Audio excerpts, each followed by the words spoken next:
Grab some coffee, a Mountain Dew, maybe both. A storm is brewing.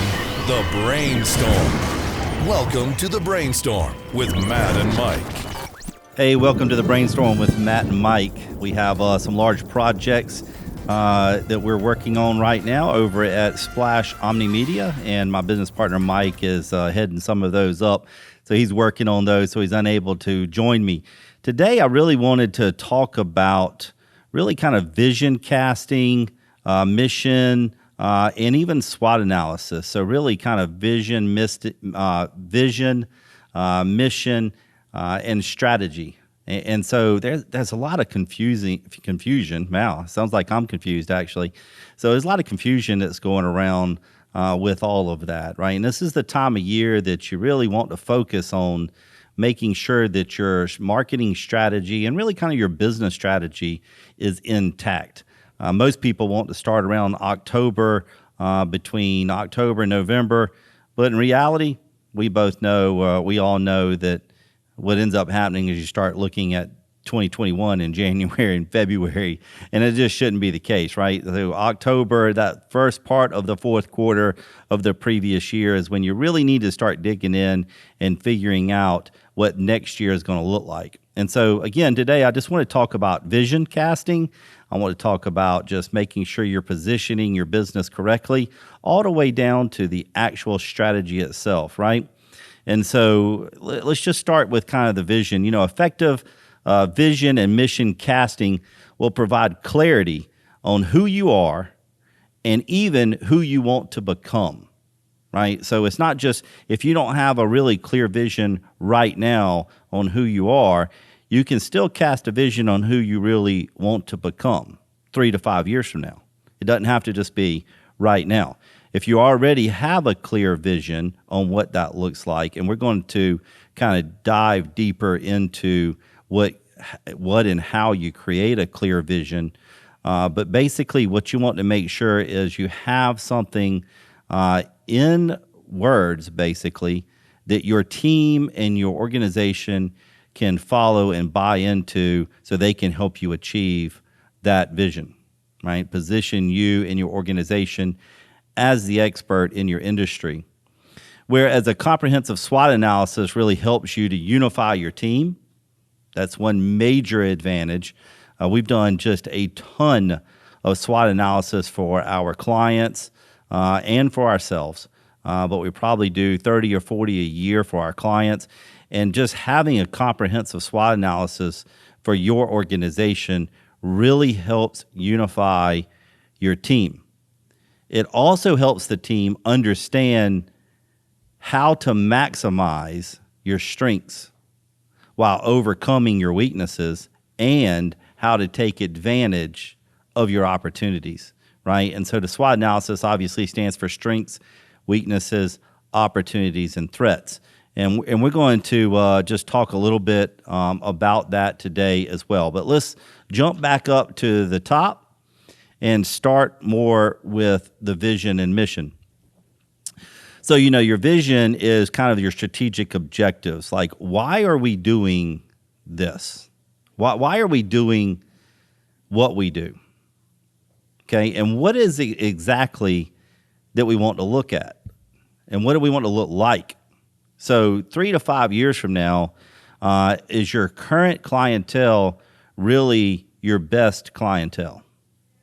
Right? Is the amount of revenue that you're receiving right now off of a per client average, is that indeed what you're wanting to have 3 to 5 years from now? Do you want more of them? What exactly are you looking like 3 to 5 years? And as you're creating this vision or casting this vision, what you're wanting to make sure you do is you're wanting to make sure that you look at all aspects of your business. You want to look at revenue. You want to look at who is your ideal client. You want to look at your team members. What do they look like? How are they helping you achieve those things, right? Don't worry about how you're going to do that. That's coming in a few minutes. All you're looking at right now is what are you going to look like down the road? And you can say 3-year vision, you can have a 5-year vision, you can have a 10-year vision. You literally can have just the vision of what I want to look like in the future. But without having a clear vision, we will actually never get there, right? So we actually have come up with probably about, when it's all said and done, it's probably 15 or 20 pages of questions that you could roll down through and answer. You really kind of spend, 2 or 3 days, and it's usually based off an individual, right? So if, let's say, you have a partnership or a board or a senior management, then every single one of those folks would answer those questions independently. Then you would be able to come back together and talk about them.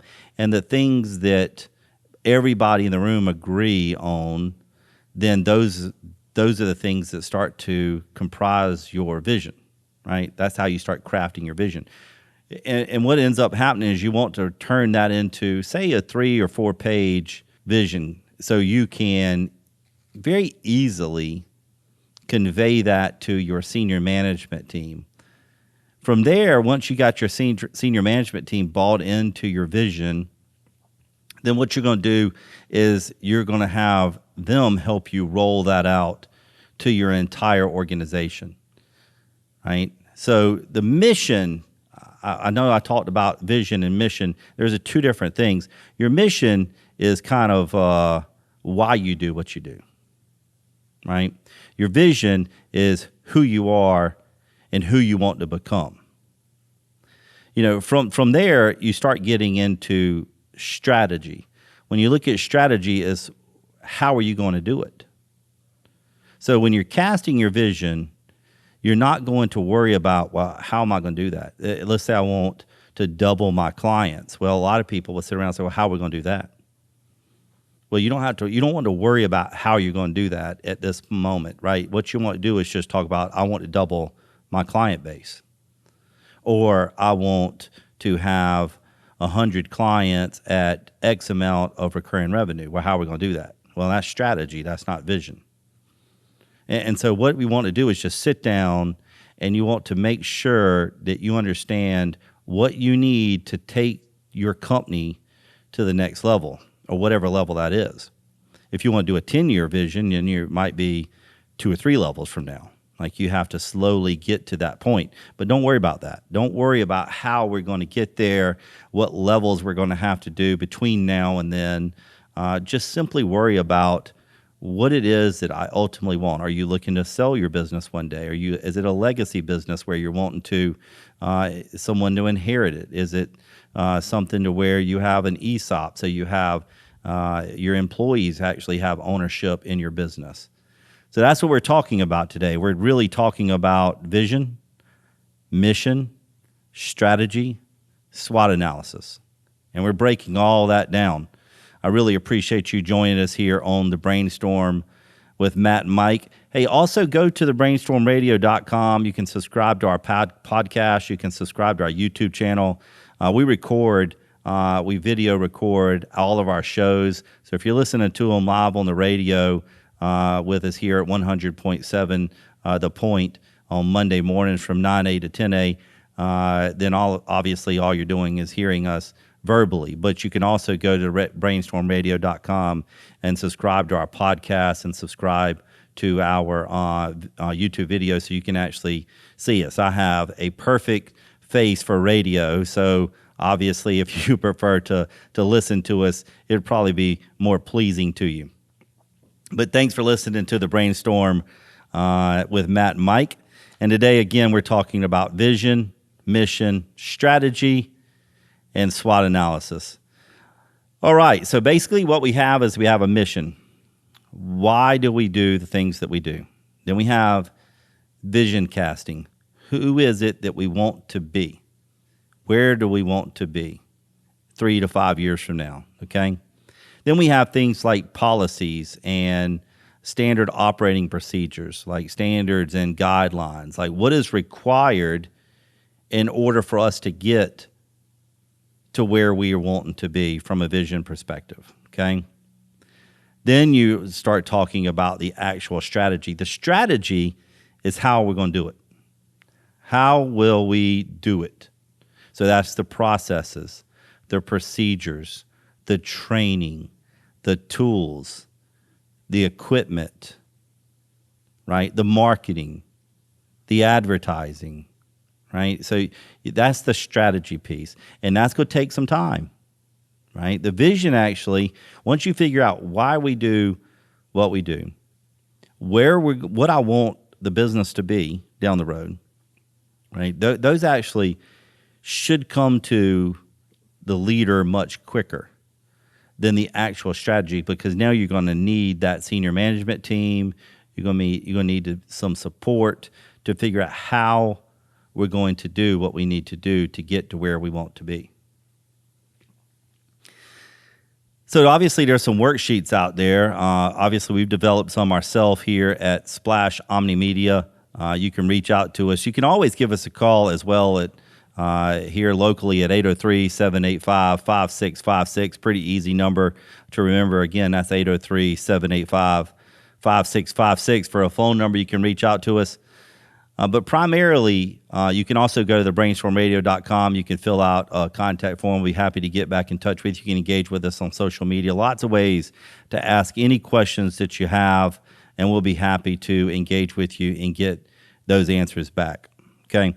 So let's talk about vision casting a little bit more before we start migrating to over to the SWOT analysis. There's really kind of 3 steps for implementing a company vision.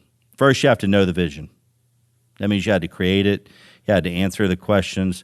I would document it in writing for sure, right? This is something that is very formal. It's not something, well, we want to be, $100 million in 3 to 5 years, and right now you're doing, $250,000 in revenue, right? Small, you're a very small business, but you want to be $100 million. But you might already be $50 million, and you might want to do $100 million. You're still doubling the revenue, right? That means how much revenue, so how many clients do you need to do that, right? And so there's a lot that goes into that. What does your team need to look like, right? What does your products or your service need to look like? Why would team members want to join your business? Right? There's all types of things to think about, but basically you have to know your vision. So that's the first question. What is your company's vision, right? And so if you already have one, then my question would be, could your leadership give a broad overview pretty quickly, right? If not, then the vision as a whole probably needs some work, right? Because people should be able to articulate whatever your organization's vision is. If not, then you haven't conveyed it well, or it just might not be crafted well. And so you want to make sure that at least your leadership of your business could easily verbalize a broad overview of what that looks like, right? A vision statement really kind of guides an organization and helps shape its culture. It aligns all of your folks, your team, from a culture perspective. It aligns the workforce organizationally, looking for higher engagement from your folks. I mean, it does all types of things. So that's kind of the first step, is just simply make sure that you and your entire team knows the vision. You cannot convey a vision that you and your team does not know and can convey very simply and very quickly to everybody on your team and everybody outside of your team. Once you know the vision, you have to actually see it. You literally can close your eyes and you can see it in place. That means that while you're crafting it today, and you might be looking at a 3 to 5 year vision down the road, or even 10-year vision down the road, that means you literally can see it. Like, close your eyes and think about the best case scenario for your business and your organization. Like, what does it look like? Is it multiple geographic footprints? Is it multiple brick and mortar? Is it a product? Is it software as a service product you need to develop? Is it, what exactly is it? Like, I can't sit here and give examples of every single industry. In the medical industry, is it more patients? Is it different kinds of patients? Is it more rehab? I mean, I don't know. It's just a bunch of different types of industries to give examples on. And so you really have to be able to close your eyes and envision it. You have to be able to see it. Okay? So, and it's not just you. Your senior staff has to be able to see it as well. So once you're able to convey it to your senior staff, and you've all talked about it, you've all bought into it. So now I would kind of invite you to just sit in a room and everybody close your eyes and really kind of go around the room and just talk about it. What does it look like? And it's actually a pretty fun exercise. We've done it here at Splash Shiny Media multiple times, and it's really a fun exercise. What does it look like? I just gave you some examples of more offices, more people, better people. What kind of people? Teammates. How about your clients or your customers or your patients? I mean, what do they look like? What are they experiencing? Like, what is the overall experience of doing business with you? Right? You have to be able to see it. Lastly, you have to be able to share it. So really is know the vision, see the vision, share the vision. So your employees, your team, right? The most important piece of your business is not your customers, it's not your clients, not your patients. It's your teammates, it's your employees, it's your team. They drive your overall company success, right? How can they reach the destination without direction? They can't. If they can't see and envision the goal and understand what the goal is, they will never be able to hit it. So vision casting plays a crucial part in your teammates' engagement.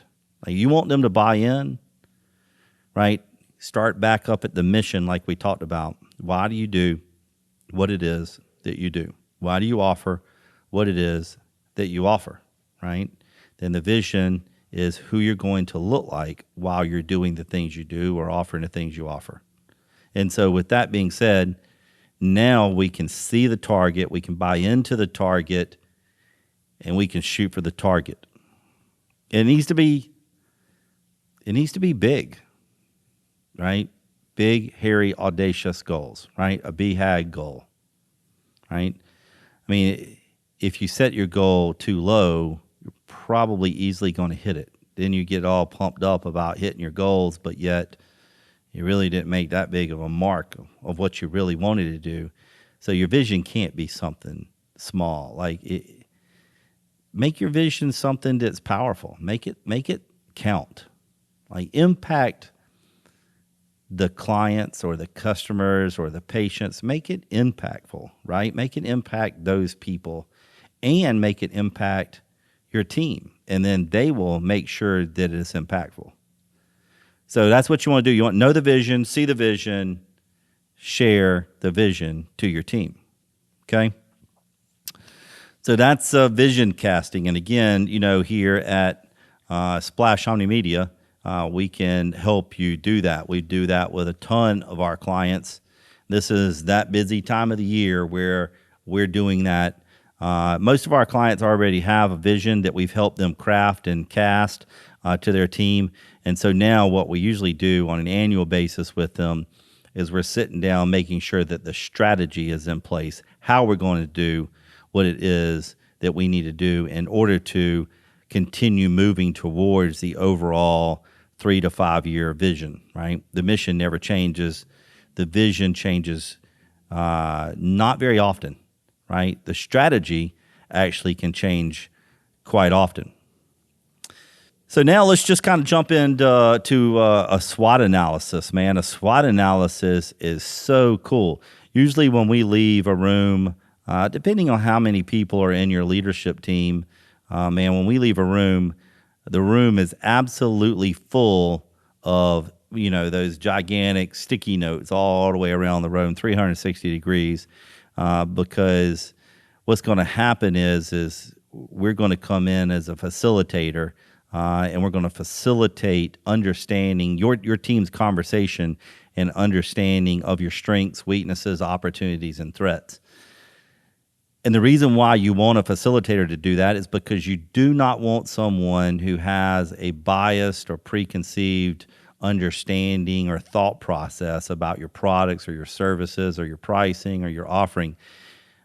An independent facilitator, what they're going to do is they're going to make you think on a keep it simple, stupid type of level in the most basic form possible. And so that's what makes a SWOT analysis really, really good.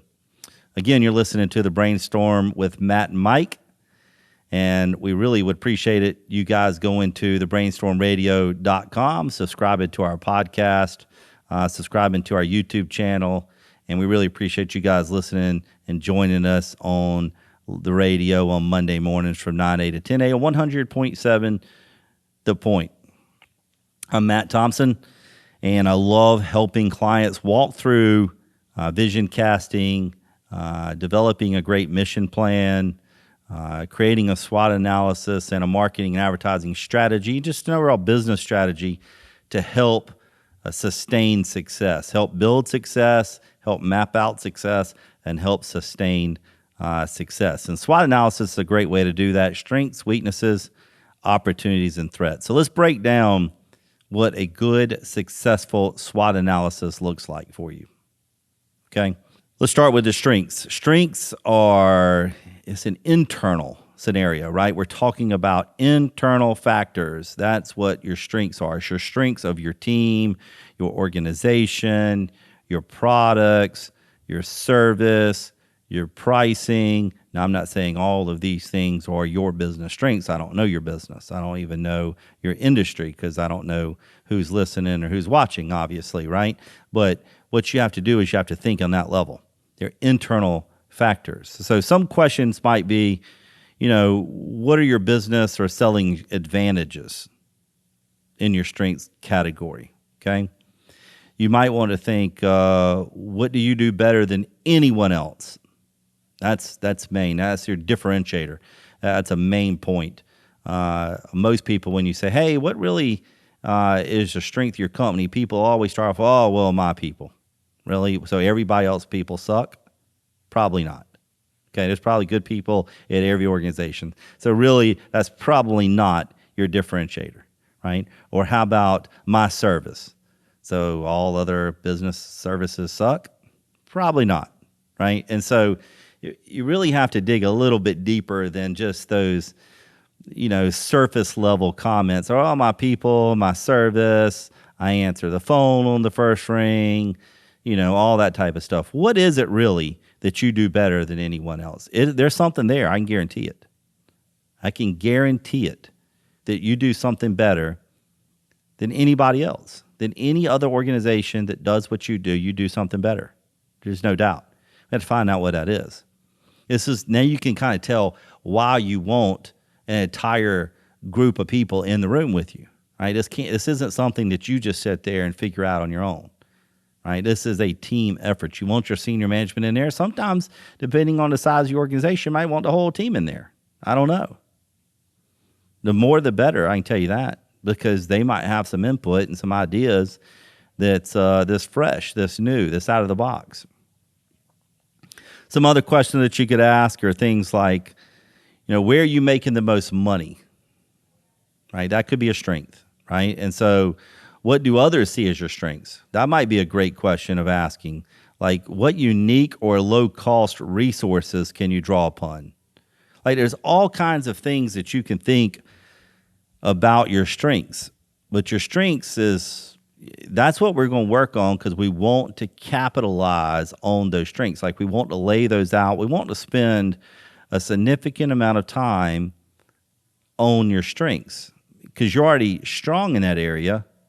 It won't take much to really make an impact on that area, right? You just kind of move the needle up. I mean, think about if you went from above average to excellent, right? And so there's always room for improvement, but if you improve on your strengths, they are significant. They stand out to the point where your competitors start saying, oh, well, these people do this other thing that we just don't do, right? We want to really spend significant amount of time on your strengths. You know, when you're looking at SWOT analysis and you're looking at strengths, weaknesses, opportunities, and threats, what you're looking at really is internal factors and external factors. The two categories that are used for internal, obviously, are the things that affect you internally. So that is your strengths, and that is your weaknesses. Whereas your external factors are things like your opportunities, the things that you have yet to realize or capitalize on, and then also your threats. Your threats are more industry-based, and we're going to get there in just a second. But a SWOT analysis is something that you should do every single year. Like your vision's casted, your mission statement almost never changes. I mean, it can be fine-tuned every now and then, but it almost never changes. Your vision is casted for multiple years, for way down the road of where do I want to be, who do I want my company to be, right? Well, who do I want to be like, or whatever, right? And so that's your vision. You know, then you have that strategy of how we're going to do it, which is your processes, procedures, your training and tools. And that might change. That could change fairly frequently, right? Not too frequently. We ain't talking about like weekly or monthly, but that can change annually. That actually could have little tweaks throughout the year even, because that gets down into the tactics. Your SWOT analysis you want to do pretty much every single year. Now, the first time you do it is going to take a good bit of time, right? Because it's going to be the first time that it's done. The second, third, fourth time you do it, so each year after that, we're going to build on the foundation of what you've already built on. So it doesn't take as much time. But new strengths do appear. New weaknesses do appear, right? Opportunities definitely appear. And threats can sometimes appear, okay? But the other internal factor, like I was just talking about, is your weaknesses. Here is when you have to allow and enable your team to speak honestly, right? This is where some potential is for some internal bickering or arguing, but that's okay. It has to be an open forum. You want to know where your team thinks your organization is weak at. You want to know it. And if you shut that down, you're absolutely crazy to shut that down. You have to allow some transparency here. But weaknesses, you're going to be asking things like, what areas are you avoiding?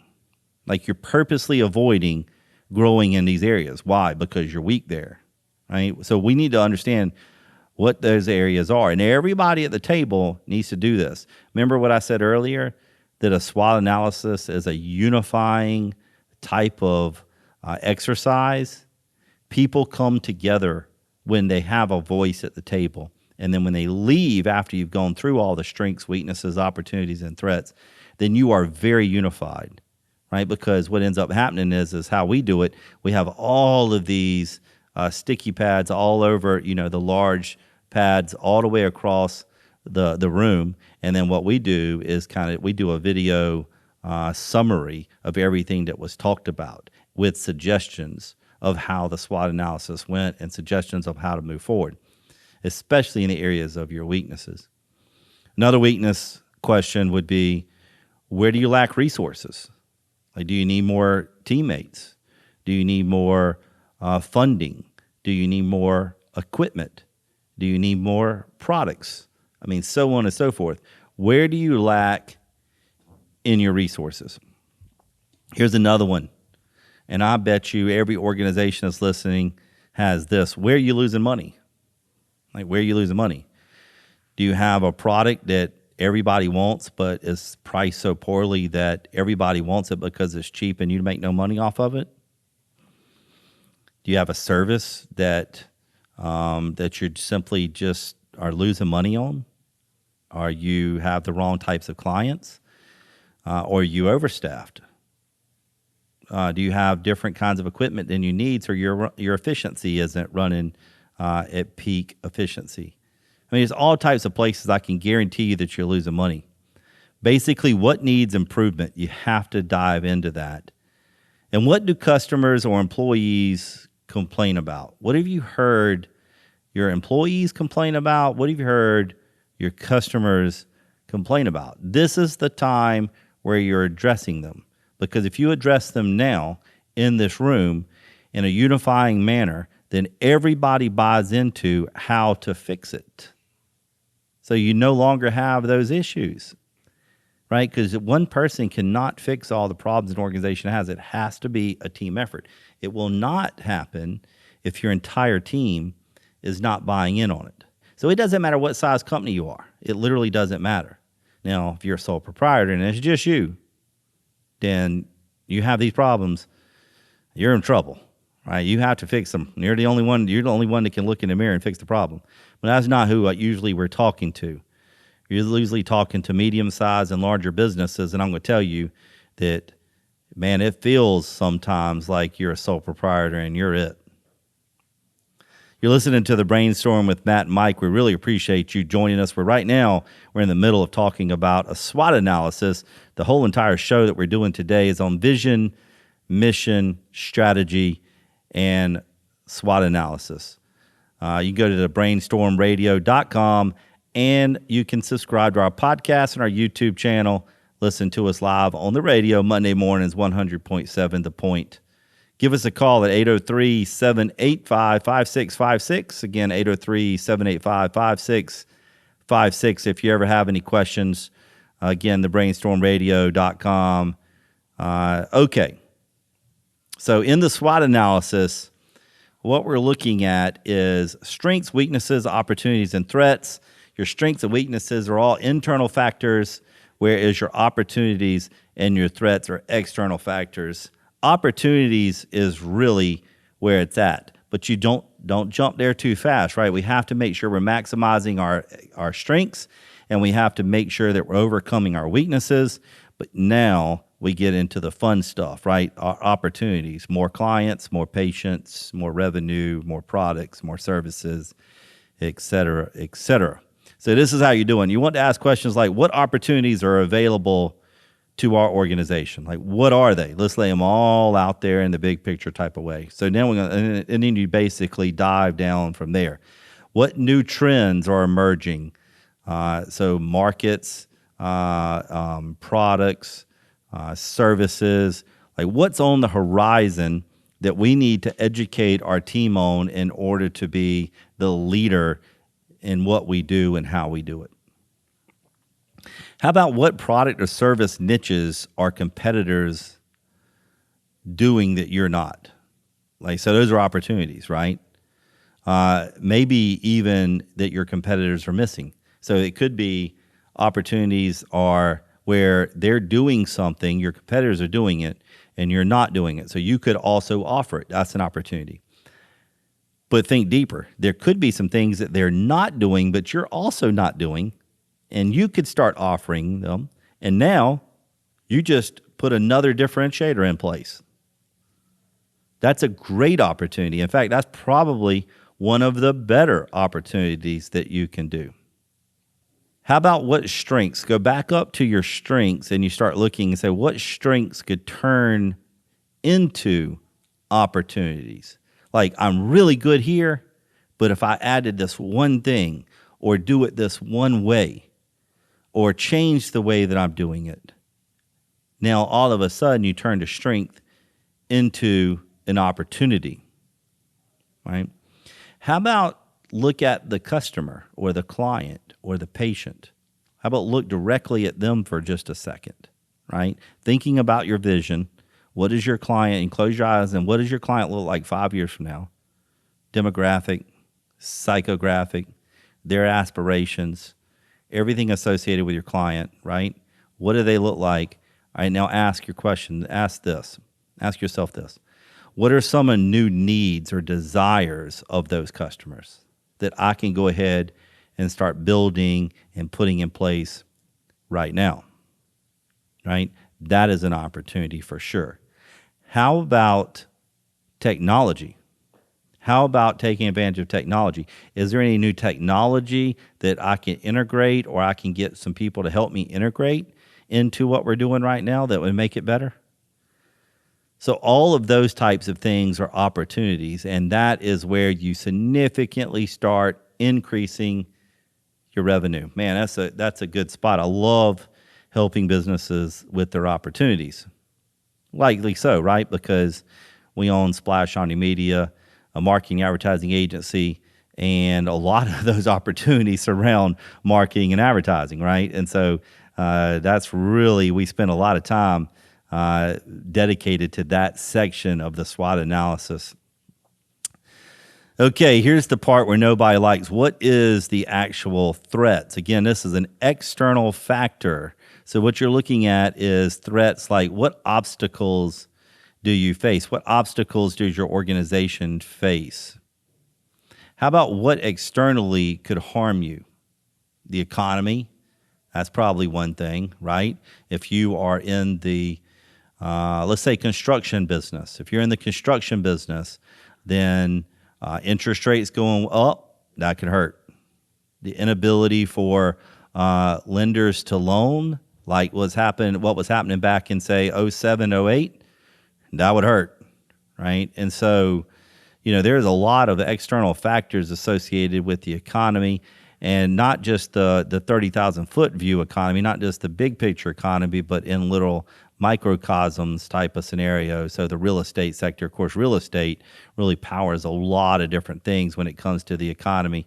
And so, that's probably not a good example. But, like, for instance, and who would have thought about COVID? I mean, who would have thought about a pandemic being a threat, right? Well, that certainly was a threat to restaurants and retail and movie theaters and so on and so forth, right? That was a huge threat. So you have external factors like that. You can also look at just the competition, getting stronger and even possibly more aggressive. And so when you got a very aggressive, and there's some industries that's very aggressive: insurance, real estate, the legal industry, especially in like personal injury and other things like that. That's a very aggressive types of industries right there. So when you're talking about threats, if you're in that industry, people spending a significant amount of marketing dollars that you may or may not have, or you may or may not want to spend to compete at those levels, that's threats. Whereas opportunities might be find different ways of doing it without having to spend that kind of money. And how are you going to do that? You're going to leverage your strengths. What are your strengths? Right? And so that's, you start to see how we start to figure out how to put together your differentiator.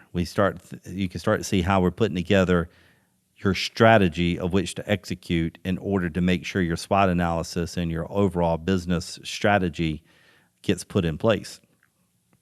Other threats are things like debt and cash flow, right? Do you have a bunch of business debt? What does your cash flow look like? So if your business went down a little bit, does your cash flow really, really hurt to the point where it could do some damage to your organization? How about your business processes? Do you have any documented processes? I mean, if you had to hire a whole new team and you had to train your entire new team, would that hurt? Well, I bet you it would. It probably would. So do you have, so opportunity right there, right? What's your opportunity? Your opportunity is obviously to document your processes. So standard operating procedures.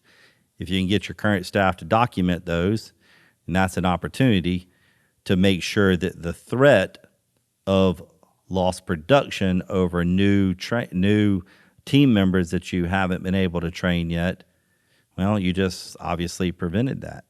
So the threat's reduced. So you start to overcome the threats. You can start to see what I'm talking about here at this point, right? So you have those. You have, and then again, we talk about economic conditions and just business climate. If you own a, let's say, HVAC company, and you live in you live in a climate that's spring weather or fall weather year round, where it's 75 degrees 24/7, and people just open their windows and never turn their air conditioner heating on, you probably want to get in a different business, right? And so, I mean, you have to look at climate, you have to look at economic factors. Then you got things like technology, man. Could changing technology, I mean, how does that affect your business? It could, you be in a technology business, I mean, I'm trying to think of an example. You look at things like, movie stores. That's not really technology, but it's just an example of how what was it, Blockbuster? Blockbuster was all in, right? They have brick and mortars all over the country. All these movies, you'd go in and rent movies, and then all of a sudden, what happened? Streaming movies came out, right? Well, they never pivoted. They were done, like instantly.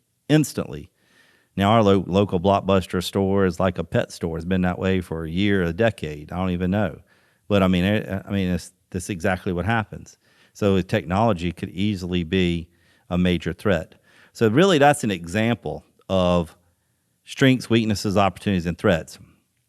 If you need any answers or have any questions associated with SWOT analysis, if you'd like to talk with one of our team members about us coming out and facilitating a good SWOT analysis for you, we'd be happy to. But anyway, you can call us at 803-785-5656. Again, 803-785-5656. You can go to thebrainstormradio.com, subscribe to our podcast, subscribe to our YouTube channel. We love having you there. A lot of you guys also, when we push our shows over to Facebook, you see us on social media. You listen to us live on the radio. Again, I'm Matt Thompson, my business partner and myself own Splash Omni Media. We have a managing partner that runs Brand Buzz, which is promo and apparel. So Omni Holdings Group owns Brand Buzz, Next Degree Leader, Leadership Development and Training, and then Splash Omni Media. We'll be happy to talk to you. We are in the business of business. Hey, this is all we do, all day, every single day. So on behalf of Mike, Manning, and myself, we really appreciate you joining us every single week on the brainstormradio.com. And we look forward to seeing you again very, very soon.